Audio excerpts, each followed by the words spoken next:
형사사건에서 전략 없이 대응하면 어떤 결과가 나올까요? 많은 분들이 경찰 조사를 앞두고 인터넷 검색으로 대응 방법을 찾곤 하지만 사건의 진짜 쟁점을 놓친 대응은 오히려 상황을 악화시킬 수 있습니다.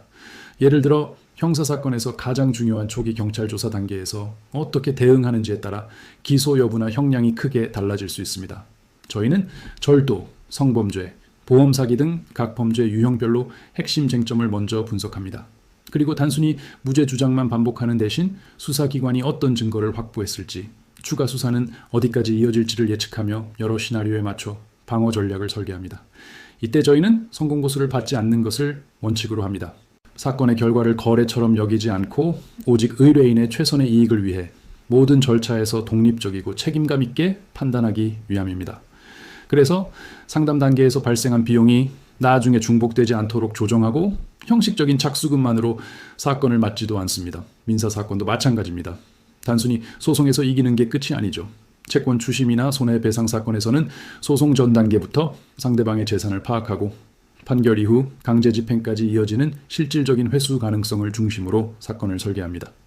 특히 부동산이나 전세 사기 분쟁에서는 공인중개사 자격을 바탕으로 계약서의 법적 구조와 권리관계를 함께 분석해 놓치기 쉬운 허점을 찾아내기도 합니다. 이혼이나 재산분할 같은 가사 사건은 감정적인 대응이 상황을 더 복잡하게 만듭니다. 저희는 당장의 다툼을 넘어 재산분할 이후 발생할 세금 문제나 자녀 양육 과정에서 생길 수 있는 미래의 분쟁 가능성까지 고려하여 법률 관계를 정리합니다.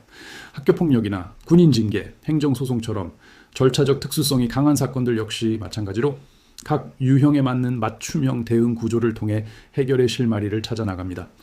출입국 문제와 형사 절차가 얽힌 복잡한 사건도 여러 절차를 하나의 흐름으로 보고 종합적으로 분석하여 최적의 해결책을 제시합니다.